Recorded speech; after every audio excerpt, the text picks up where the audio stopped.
Hey, good afternoon, everybody. Bobby Cleveland, Executive Director, Oklahoma Corrections Professionals, along with JJ Humphreys. And we also have the Chief of the Year, who's Should be on, moved right? and had all kinds of awards when he was at DLC. He's retired recently. I guess it's been a year now, hasn't it? You've been retired, Jason? We lost him. Oh, he's already gone.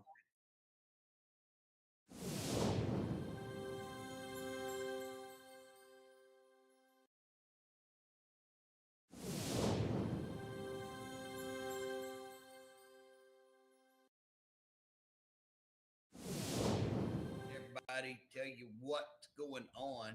So, Jason, we're fixing to read a letter. Check this out. Check this out. Director Hart, I recently received a request to examine an inmate's unexplained death. I'm not going to give the inmate's name.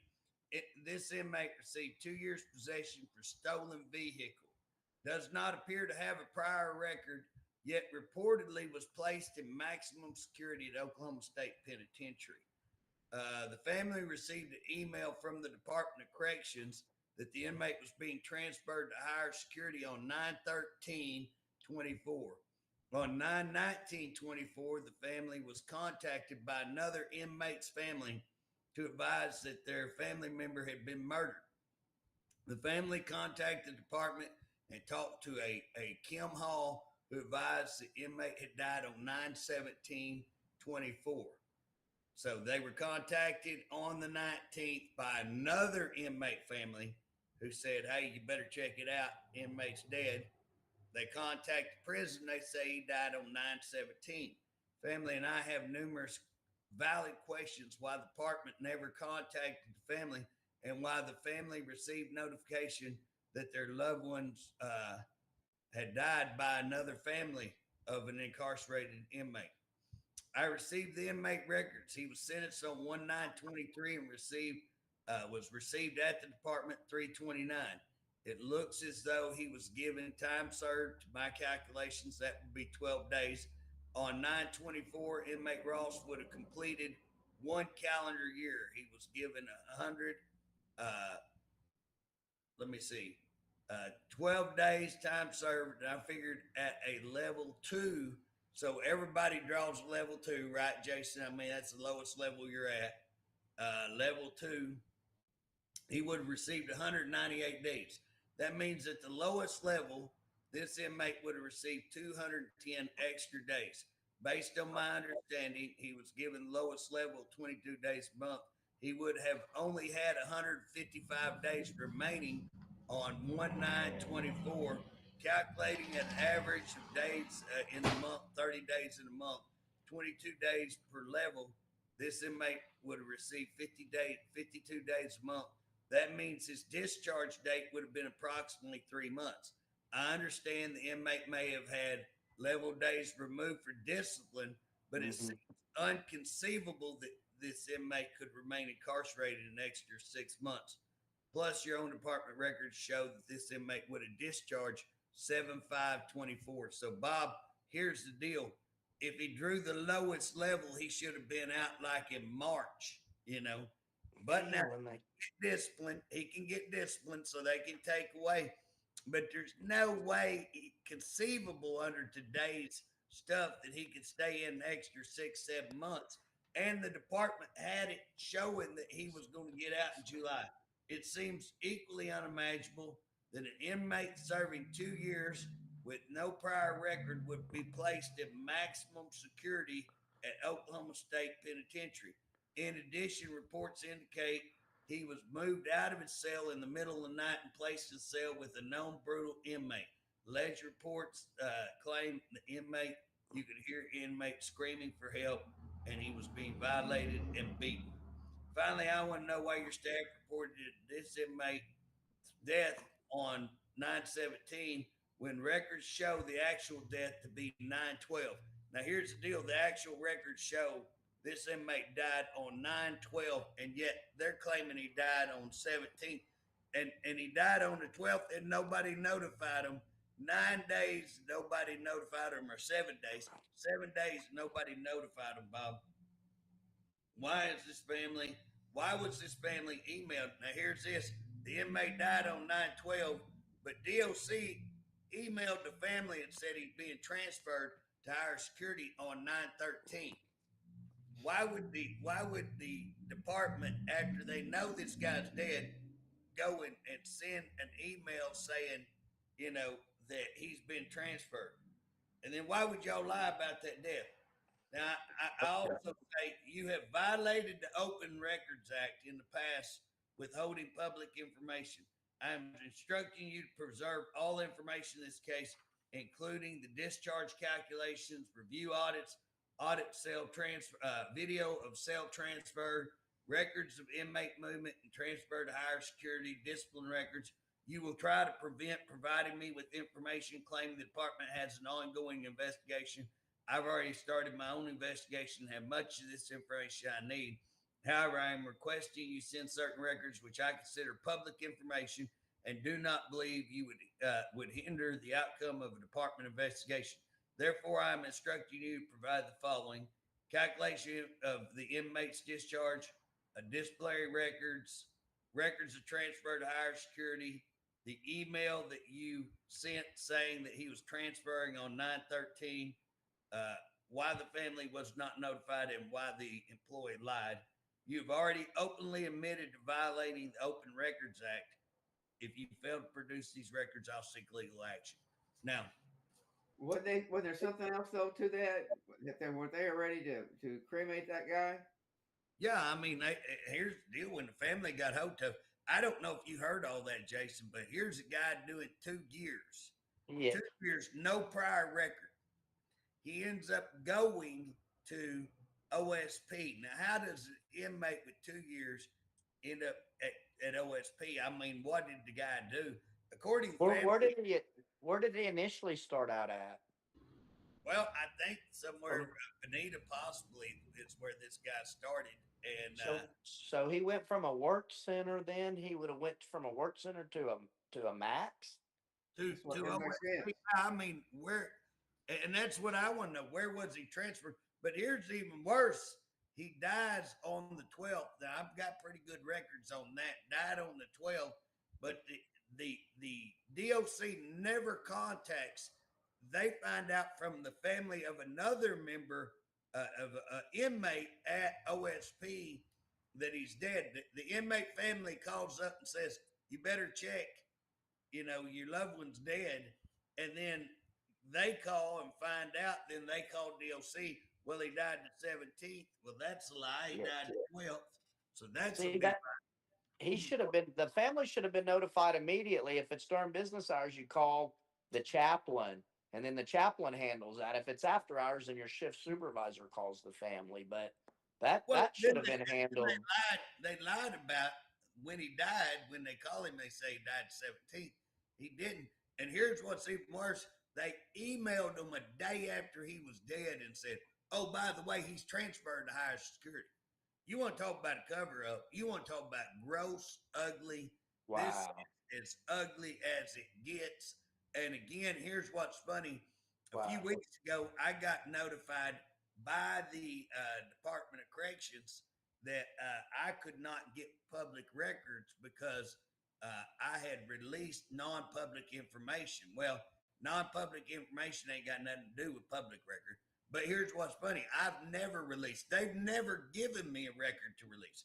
That group up there has never given me a record to release. So again, for them to claim that I have released non-public information is a square up lie. But Bob, for them to sit there and say, "We're not going to allow you to have information that's public information. And we're not going to allow." They would allow you if you went up there to see it. Yeah, if I go to their headquarters and go interview it, now I can't take pictures. I can't, like I could remember all of this in my head, go review something, remember it, and then I can't take pictures, but I have to.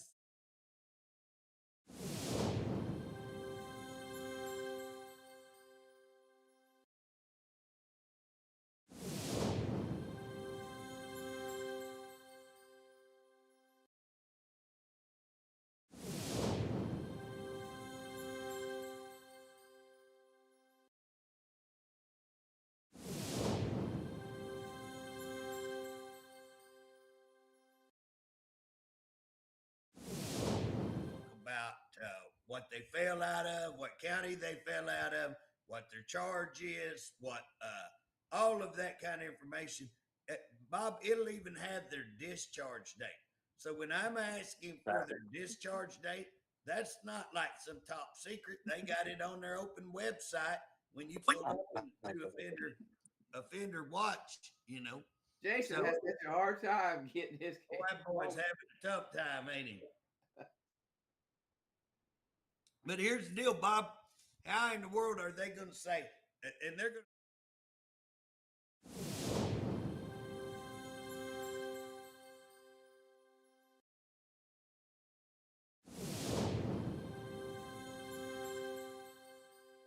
there are things that are public information.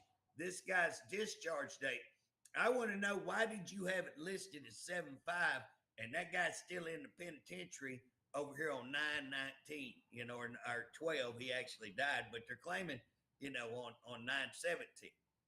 So now here's what's funny about that. You want to hear something else funny, Bob? I didn't include that. But if you pull up their little website looking little deal, guess what? They changed that from 7/5 to 9/12 inactive. He's inactive 9/12.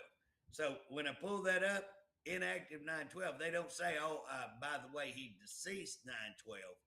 You know, oh, by the way, we've screwed up and our discharge date seems to be. Now again, I'm open, but that's what I want to get to the bottom of that. And that don't have their calculation of a discharge date has zero to do with an ongoing investigation. There's nothing to do. That doesn't affect an ongoing investigation, whether they messed up calculating his time or not. That has to do with them messing up. And they're going to try to cover up their big mess up. Oh, no, we can't say nothing. Oh, I'm fixing to pour that out. I mean, here's the deal. And Bob, when they come out and say, well, we met with your leadership there in the house. So we met and we made an agreement. You can't have records unless you come over here and sign a non-disclosure. Well, Bob, what I did, I purposely wrote them and said, well, can I have this record? Can I have this record? Can I have this record? Guess what? They're all public records. So then they write me back and say, you can't have records unless you come over here and do this. Okay, Bob, then what they're telling me is I'm treated worse than the rest of the public, that I cannot even view what was public records. Half the stuff I asked for, Bob, they used to put out. They put out a deal called Facts and Glance. Me and old Ramsey talked about it a little bit. He actually had, I think the son got him the other day when we were talking. But anyways, we were talking about this deal called Facts at a Glance.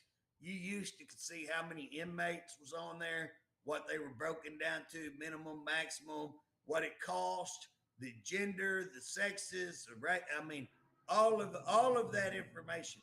Officers, how many, broke down to gender, broke down to race. Everything that we had was, I mean, on a whole page there. You can see it all. Now you go and call and ask that. That's confidential information. You're going to have to come over here and sign a piece of paper saying you'll not talk to anybody about that. How is these people doing? There's a gag order out. It's a gag order. Yeah, I mean, it's the same as gag order. It's say you're signing an agreement that I won't say anything that I've seen here. Well, guess what? It's public. They're a public agency. They don't work for themselves. They work for the state of Oklahoma. And these people have forgotten. They've gotten so big with themselves, so full of themselves, they don't answer to nobody. And so you take me, but here's why I'm so upset, Bob, is because our House leadership is allowing them to get away with it. They're going over. Now, I'm going to have to back up. I think that the Department of Corrections possibly would lie that our House went over and made that deal with them? Is it possible that Director Harp would tell a bold-faced lie? What do you think, Bob? Do you think it's possible? In the New York Minute. So again, before I jump off getting upset and saying that our House has done that, I've asked them, and again, what they've made is they've made that a public record, because they've written me and said twice maybe 3 times. I may could go back and find it 3 times. They have told me that our house leadership met them secretly, made some kind of secret agreement that I can't get any records unless I come over and sign non-disclosures. Now, if that is true, then our house leadership is meeting with a director on how to violate Open Meetings Act and how to censor one person who's calling out information. And again, if that's true, and we're going to get to the bottom, if director's listening, I'm going to promise you I'm going to get to the bottom. And director, by the way, your salary is open record. Your salary is a open record. How much you make, how much the directors make, all of them is open salary. I have asked you for the year that you got that raise. Now, I think I'll have to go back and look and see if that's been included in some budgets now. But for the past year or two, it wasn't included. I know because I looked. And I want to know who authorized you to get that money because, again, it does not look like you've been authorized to get the money. And when I asked for that, that should be a public record. That should be easily public records. Your training records, that should be, you should the person that asks for open records is not a, you don't have to be their best friend to do that. I mean, it's public record. They are supposed to acknowledge your question. But Bob, but from the beginning, JJ, as I've told you before, when the director told me that he had no problem with me, but he didn't like unions, he didn't want to be transparent. He said, I don't want anybody to look over my shoulder. I'll do what I want to do. I don't think he said that, but it's basically what he meant. But I got a report, JJ, it's going to floor you when I tell you this. They claim that they are 90% staffed. Yeah. Well, Bob, I claim all the time to be 6 foot tall, got a full head of hair, and be sexy. Now, one of those is true. I'll let you figure out which ones are true. You know what I'm saying? Yeah. But here's the deal, Bob. They can claim anything they want. We've already seen. Hey, I talked to a guy the other night. He was upset. He had went in this. So I know a guy that goes into the penitentiaries, and this guy knows all about the penitentiaries. He had went to a very good, and I don't want to say it because I don't want them to track who this is, but he had went to a penitentiary. Captains were having to help run the shift. They're running the shift. And he was saying, hey, they were about 1 to 300 inmates. Each one of them was handling about 1 to 300. Yeah. And he said, if they claim to be anywhere close, they're liars. And this guy has no animosity towards the department. He was just, what he was told about is how in the world, because he's going in there going, how in the world is anything getting done? How in the world is this thing even holding together?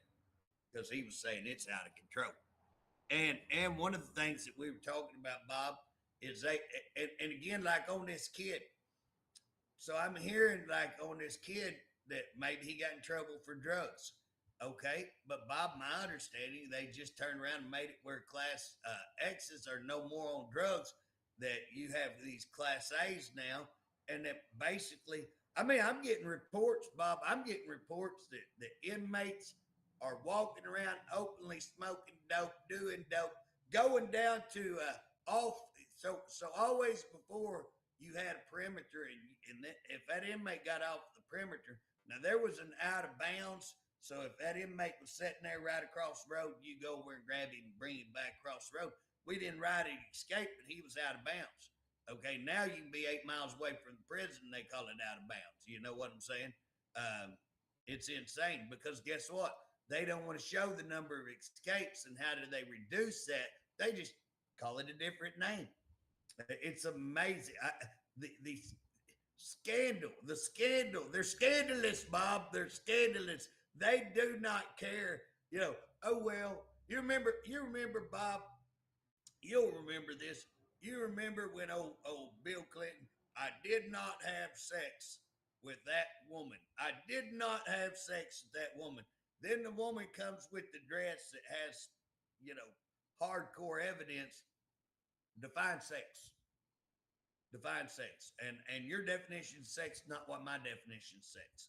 And that's these people, Bob. These people will change. Well, now, define right, okay? Because it's just a group disturbance. That's a group disturbance. No, I mean, 30 people getting harmed and 2 dead, that's called a group disturbance. JJ don't understand. A guy walks off and he's 8 miles away from the prison. That's out of bounds. That's not escape. That's out of bounds. You see, Bob, how they're changing. We put on a camera and we reduce PREA, 60%. I mean, it's anybody believe that kind of horse crap? I mean, it's total horse crap that we're going to put on a camera on an officer and now all crime cease to exist. All rape stop in the penitentiary because the officer put on a camera. Now rape stops. Now SRIs drop. We don't have no more dope in the penitentiary. We don't have serious incidents going on penitentiary because we put a camera on officer so-and-so, sergeant so-and-so's got a camera on. So now all crime cease to exist in the penitentiary. Now, how stupid do you, I guess they think people are stupid. I don't know. But that is just. Yes, they do, because the radio station, the TV station even said that. Yeah, but I'm going to tell you, Bob, I talked to, you know what? I had a TV show that doesn't do as much of the prison stuff as most normal. They're kind of down in my area. But I had one of the news people call me and go, this don't even make sense. Can you comment to it? I said, I'm glad y'all caught that. And me and that person's talking, and we're just talking about how would this lower? How would this do? And that reporter's asking me, I'm like, you're asking the right questions. It would not. And then, as we said last week, go to any city, put on a camera on an officer. That doesn't reduce crime. That just shows what his interaction to those situations are. And it just brings down, assaults and, reported. Well, no, I'm sorry. They DLC released that, made a statement on that. The person that does all the talking for them, she was the one that said that. She said it reduced it? Yeah. Yeah, well, again, Bob, she says I don't know a whole lot about corrections. I'd say I forgot more, my first year than she's ever known, So again, she doesn't know what she's talking about. I'm sure she's just doing what they told her. Sure, I don't have any animosity towards her. She tries to make little comments on me, but that's you know what I'm saying? She's just doing what she's told. Now she may have a little private animosity toward me, but I don't care. I care less, but I don't have any animosity towards her. She's doing her job, But I will tell you this, they got rid of a hell of a good guy that all the media really loved, and for no reason, and put her, and again, person comes over from OMES, is not trained, does not have any idea what we're doing, doesn't know anything about prisons, and they stick her in that job, give her a heck of a deal. She's politically connected. There's a lot of problems if you want to go back and look at that position and why she's there. But again, I had no animosity. I'm just telling, what I would say is anything I'm saying not true. In fact, I will tell you this, I'm trying to be really polite. I'm not saying it in the way that I really could say it to really just show some scandal. Again, Bob, what I'm going to start using, scandalous. They're scandalous. They do whatever they want. They fire whoever they want. They put in people that aren't qualified, bring them over from his old OMES and bring over, they don't care about fire. They can fire anybody, put anybody, and then sit around, we're full. And again, we get letter after letter, Bob, on inmates walking around doing dope, wide open, inmates running the prison, walking wherever they want. And again, officers talking about we're so short-handed. And then they're going to cut overtime, which again, just at this point, insane. Plus, we're paying overtime. That's something I'm going to have to get on the overtime issue. Are they cutting it while we're paying for it. That's going to be pretty interesting, Bob. But again, these people, they're cutting the overtime, which again leaves us even more shorthanded. I guess we lost old Jason. I guess it's just me and you. Well, he said he had an emergency at home. He had to go. He had to leave. Mm. The Okay. David Ramsey, he had asked me talk about the lack of transparency at DOC. Of course, we know there's a lack of transparency at DOC. Why are the reporting rules different than county jails? And I can't. I don't have any idea what that is, but that was one of the questions he asked. Do you understand that? Well, Bob, I don't know the difference he's talking about between county jails and between DOC, but I can tell you this, just what I was talking about a while ago. When you call DOC and ask them for public records, things that me and Ramsey were talking about that they, you know, used to release monthly on an open, you could get on computer, anybody could go on and look, it's public information. Now they don't report anything. And just like I said, every time I try to ask for something, they either deny me, saying it's an open investigation, it has to do with inmate health stuff, confidential. They say these investigations are private, which again are bull. They used to, you know, me and you've had these conversations how they used to put the SIRs out to you and to us and Everybody. everybody. You know, I'm assuming, and I'm only assuming here, that the jails will answer a open records request, and DOC won't answer an open records request. Well, Bob, they think they can do anything they want to do, violate the law, and not follow any policies. Well, you know, and DOC don't ever know what all it's. I work very hard, Bob, is what I'm going to say. And I know of a situation right now where an attorney has requested for an open records. So again, we're going to show it ain't just me. It's not just me. You can have an attorney request something that is a public, absolute public information, and they completely ignore. And again, yeah, we get it. Okay, we got your deal. You'll never hear from, you know, yes, we got your request. You'll never hear from us. We're just going to ignore you and hope you go away. We're going to stick our head in the sand, hope you go away. And that's what's happening. They are no one, but our administration at the Capitol is not holding. It's not just DOC, it's every agency. Why are they covering up? I mean, gross. Well, the election board got the same problem. When you listen to Bob Keys talk about what's going on, they're not responding to the open records request. Well, and again, if you listen to Bob this morning, what he's talking about, unelected bureaucrats, people who work for money, people who are paid, that are supposed to uphold the law and are supposed to follow all of these things. And whether it be elections or whether it be DOC or whether it be DHS, I'm working on all of these. And guess what? We don't answer to you. We don't tell you nothing. Well, guess what? You do answer to us, to the public, but you also answer to us, legislators. We're elected by the public, and you will answer. And you know, as I said, if I don't get these things back, I'm going to seek legal action. I'm going to see what I can do. Now, I just had somebody lie on me, and I figure it's a target. They said that I committed ethical violations. It's hilarious.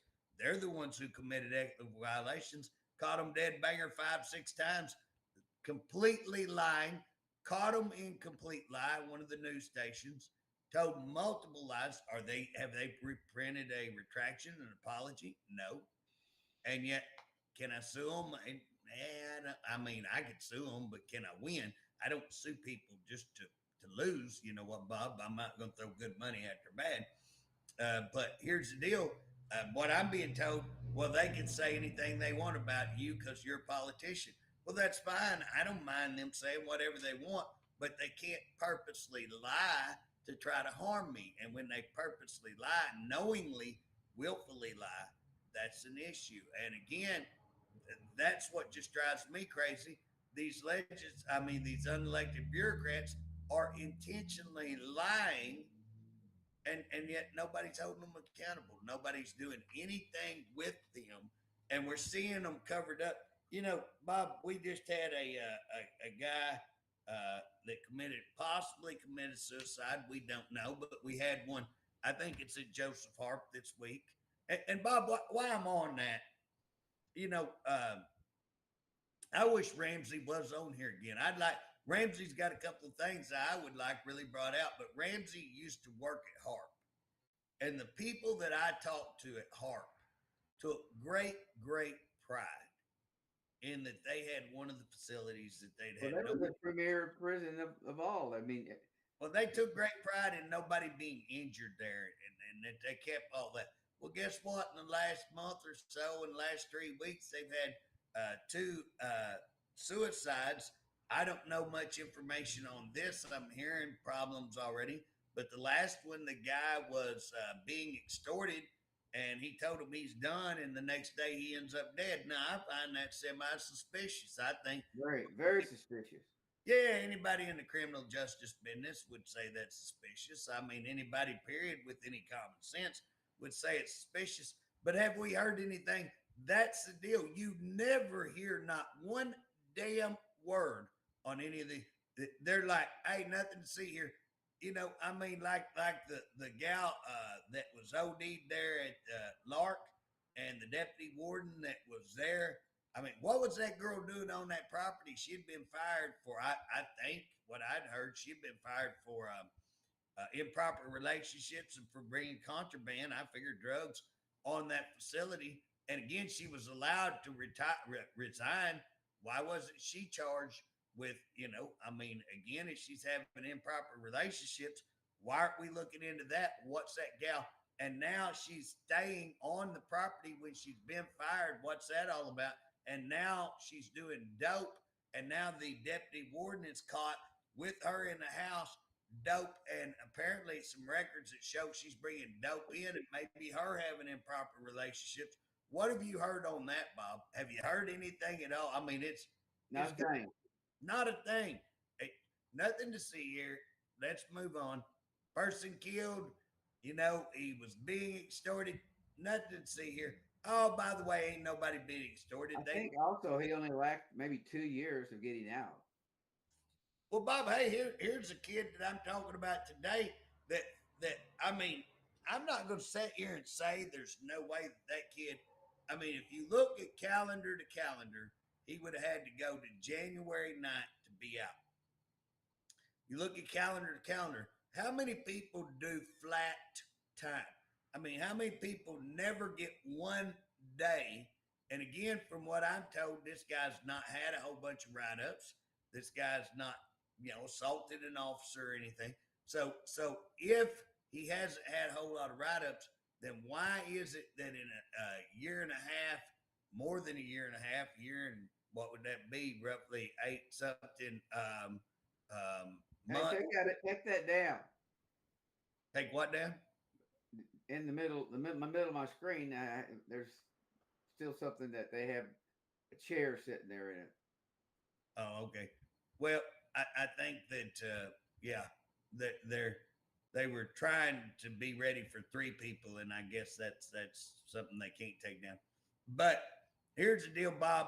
The thing about it is that this kid, it doesn't look like should even been in the penitentiary. It looks like he should have discharged. Now, again, I want to hear what they say. That is a public record. That's a legitimate. That ain't got nothing to do with the investigation. Just like these things, when they get it investigated, where's the result? Why aren't we getting told what happened? You know what, Bob? Let me ask you a question. You murder somebody right out here on the street. Can you find out what happened in that murder? Yeah. I mean, yes, the OSBI ain't going to come out and tell you, hey, here's what we've got in our investigation. But I can tell you, you will find out, did that guy get charged, or did a person, did they come to some conclusion?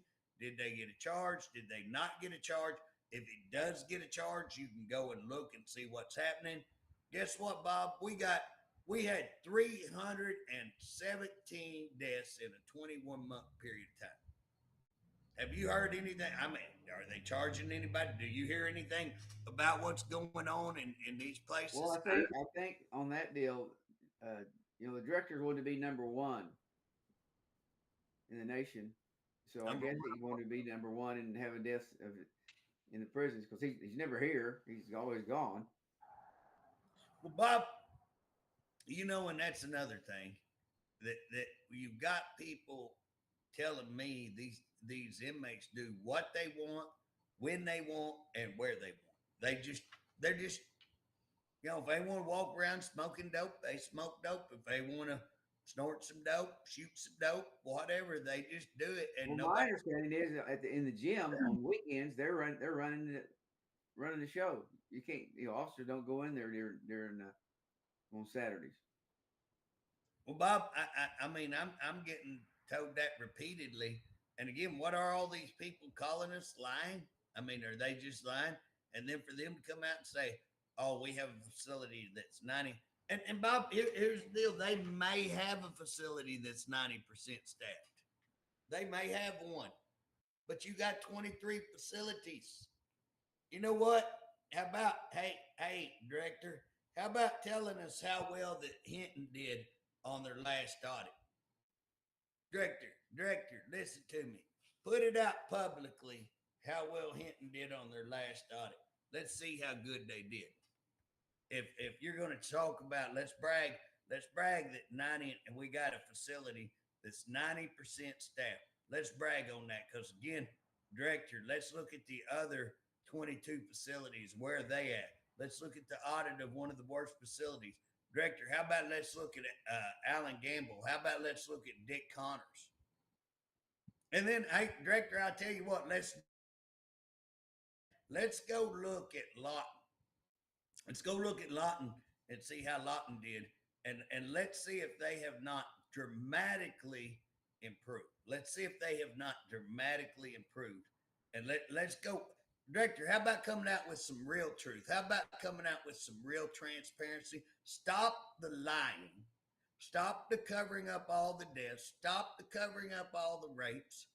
Stop the cover up like you're doing a decent job and come out and tell the truth. For once in your life, come out and tell the truth about what kind of condition you put these places in. You got blood on your hands, director. You got blood on your hands. And again, I mean, right now we have had officers die, but I don't know under his watch that we've had an officer die, but recent past we have.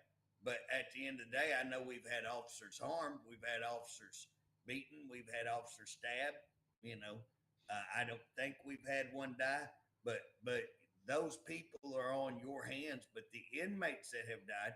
And guess what? We have a duty. We shouldn't have 15 inmates a month die. Shouldn't be. But according to our medical examiner, that's what in that time period has happened. And again, Bob, do you notice that we are not hearing as many deaths?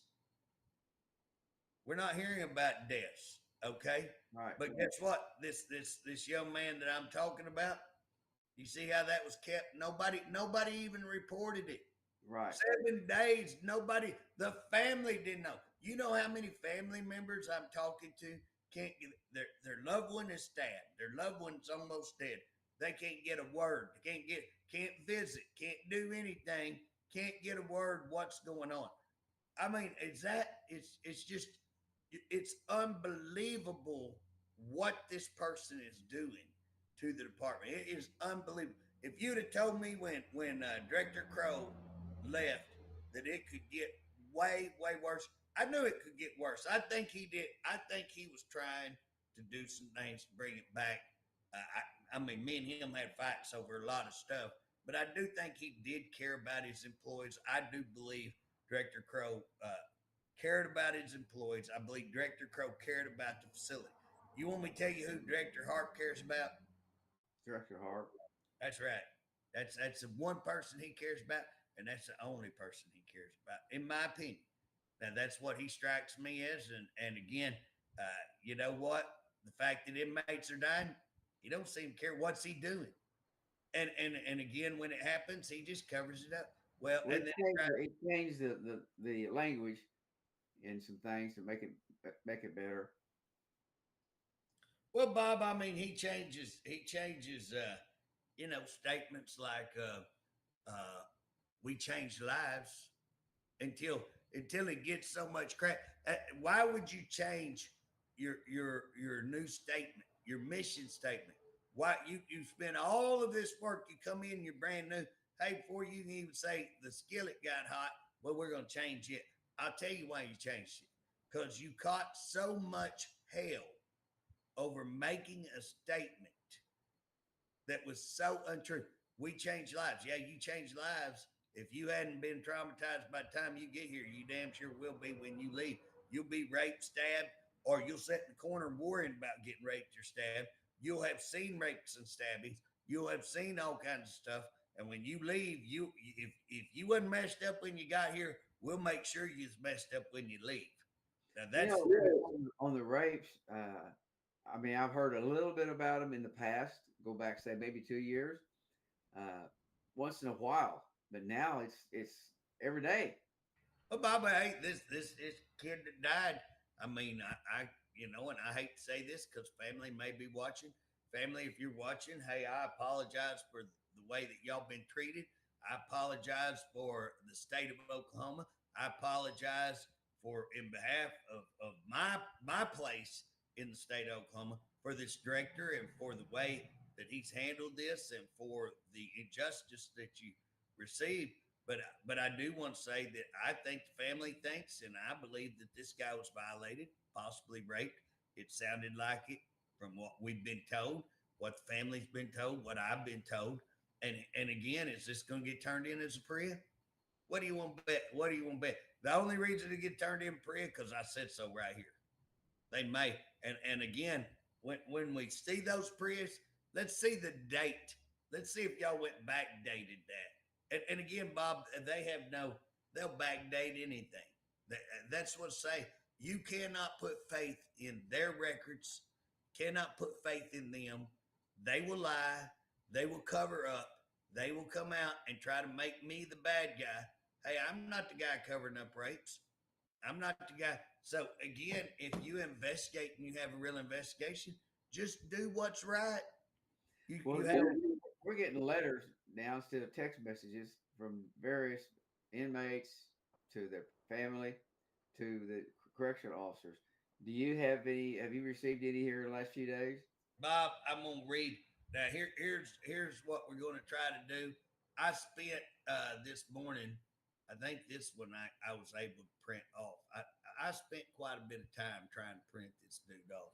Let me see. This one I think I got printed off, but I emailed them to myself and then tried to print them off. I'm an officer. I'm not going to say at what prison. 10 years. Let me see this. I'm trying to see if this is one. Nope. Say the same one. I get them confused, Bob. Make sure that we ain't reading the ones we read last week because you get so many. Okay. So got 10 years experience. Past, I would have not said. I was proud to work for DOC. These days, I'm counting down the day that I either retire or find another job. Retirement is my goal. But the way the prison system is here, I pray every day to go home uninjured or alive. I will try to explain, and I'm talking about because this place used to be one of the best places, but not anymore. We are getting inmates from Lawton, Great Plains, and other medium securities. So this is obviously a lower security. As both well known, we are a minimum security. Between the deputy and chief, not all of them are going to get. Between the deputy and chief, one of them is going to get somebody killed here. It is dangerous when there are no rules for these inmates. It's totally got out of hand. So, Bob, they're saying that at this facility, it used to be easy. Again, You had minimum level, but now they're putting in all of these higher inmates that shouldn't be there. And when you do that, Bob, when you put a line on the yard with the lambs, guess what? Lions are going to eat the lambs, and that's what they're saying. Warden stated they're just riding out time. Don't want to stir anything up. Don't want to stir any problems. There are no longer post orders. They've taken away all fixed posts. Now, Bob, if you've got full staff, you don't take away fixed post, except, of course, the SHU and the central control. They have a lot of policies in place of the post orders. Bob, that's something nobody's talking about. They're doing away with all these that used to, you had your post orders and all that. Now it's, again, what I was talking about. The rules no longer apply. We can't fill that post. Just do away with that post. You had post orders, just do away with the post orders. We're not violating anything. Ain't no post order on that. There ain't no post out there because we done away with that post. You know, you had a tower, we no longer have a tower. You had a perimeter, we no longer have a perimeter. It ain't required. If we get more people, we can put some back, you know. We have an inmate that walks wherever he wants, goes all over the prison between the canine and the firing range to the farm. Treat him like he's an officer or staff member. That's how much freedom he has to roam around. Months back, inmate broke into a place. I'm not going to say what he broke into, but you wouldn't think that he would broke into that place. Admitted he had went into this place 4 to 5 times, which, wow, breaking in this. But if I said what he broke into, then they'd know exactly where I'm talking about, Bob. And the only reason he was caught was because that he was producing things that you could only get from that house that would come out. So he was putting things out on the yard that were taken from this place. And again, that's how they busted him, and but nothing happened.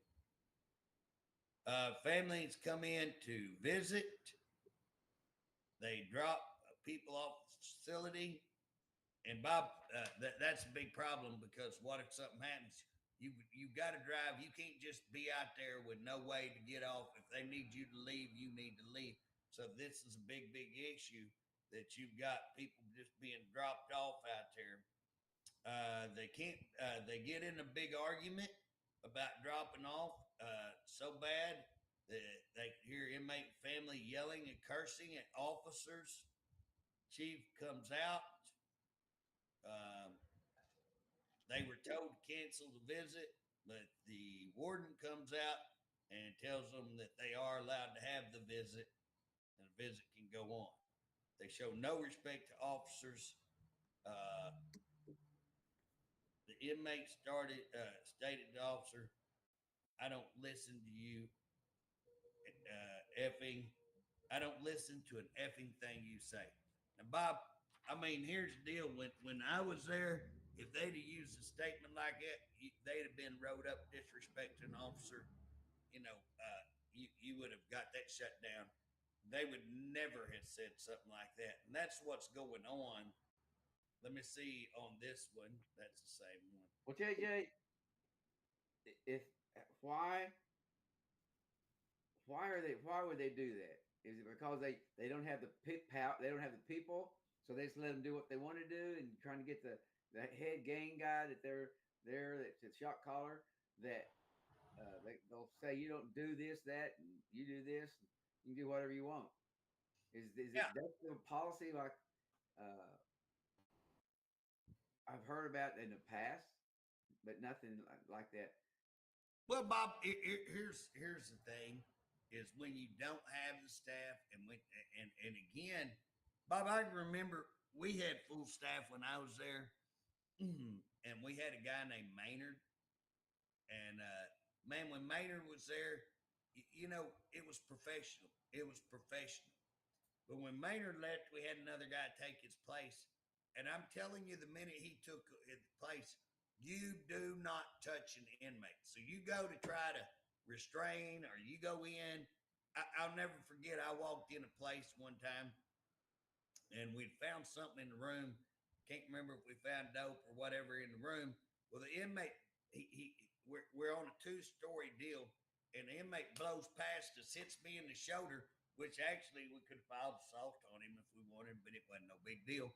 But he takes off, man. I come out of there. I jump down them stairs. I jumped down one whole flight of deals, and I'm on him, and we hit the yard, and they had a track out there where they run, and me and him got on that track, and I'm running after him, and there was an officer come in behind us because the inmate's throwing dope down. He's throwing dope out of his pockets. The officer behind us is picking him up. Yeah. And I laughed and I chased this guy till he dropped because the officer behind me, don't touch him. Don't touch him. I could have took the guy down and saved me a couple of miles probably. I don't know how far we ran. And the deal is 90% of the people on that yard, I'm not bragging, but 90% of the people couldn't have ran him until he dropped. I ran him till he dropped, and then they said, get your butt up and let's go. But I will tell you, I was out of breath. But the thing about it is how many could have done that? And they had this attitude, don't touch them, don't touch them. As soon as that director left, hey, we went back to handling business. Again, you don't assault people. You do professional. But this, you got to have hands off. Your director has a lot of influence. His attitudes have a lot of influence. When you have a director that comes and says, hey, we're going to drop things from class X to class A. When you have a director who does not back his officers ever, and any incident happens, he's looking to fire those officers. And if you disagree with him, he will fire you. And there's no backing at all. And then they're willing to do away and lie about anything and do away with post orders. And you know what? Your employees, what you see is the employee writing letters, and the employee's kind of mad at those wardens and mad at the chiefs and mad at the security. Let me say this to the employees. What do you think them wardens are thinking? You think them wardens are thinking if they stand up that they're going to get the backing? You think they're not just as worried? You think that attitude of, hey, I'm just trying to make it till I retire. I'm just trying to get retirement. Guess what? I don't blame the guy. I don't blame one bit, because guess what? If I was there, it's probably the same attitude. Because what's he going to do if he stands up to them? They're going to fire him. I'll guarantee you they'll fire him quicker than they'll fire the other ones. You know. So you know what? We've got already time up. I mean, time out. It goes by so fast. Bob, I was going to read another letter. I guess we'll have to say. Well, you can read it. You got about 2 minutes. Okay, let me see if I can get it pulled up here, Bob. Golly. Boy, that's what I'm having trouble with. Okay. Any employee, I've been an employee for 5 years. The way too much of threats of staff are here, the facility I've served, close to calls with officers and threats starting to fire up beyond control. So they're saying they've been there for about 5 years, and there's lots of threats occurring at their facility. They say there is no control over inmates here, and I have witnessed the deputies and the chief turn their head like nothing is going on. I'm scared every day to walk here. I have a family and bills I must support, and I have bumped up my life insurance policy amount to make sure my family is taken care of. Bob, can you imagine an officer having to bump that up just because he's scared? I hear it all the time that they're scared down. They wasn't scared before to go to work, but now they're scared to go to work. 2 years ago, they gave us radios like walkie-talkies kids play with. Bob, we worked to get those, and turned out not such great what they did. But there's to be used as safety for us. This is a full-fledged joke. I will say 90% of the time they don't work, and and the administrations they say for sure are safety. It is a flat lie. They will not protect us at all when they don't work. I believe this is a great lawsuit for the department for someone who gets hurt. We must call central control. Central control then radios an officer. Can you imagine, Bob? Hey, when I worked, man, every one of us had a radio. You got issued a radio when you came in every day. Good radios, great radios, by the way. I'm so distrustful of our administration. They are so-called leaders at our facilities. You can email them with questions, needing information, they'll never answer you back. That's another thing HARP does. They give inmates whatever they want. They will not back officers. Staff are headed for a major riot or even a death. It's headed our way due to the way they let these inmates do whatever they want. Wardens say using out his time, wanting to retire. So here's another warden saying, we're just biding our time. I think we should have enough years in that we would be smart enough to know riots and death occur here and not to think that using your time up would be okay. Yes, we will know that the administration, but it's time for them to act and administration to go get a hold of these yards.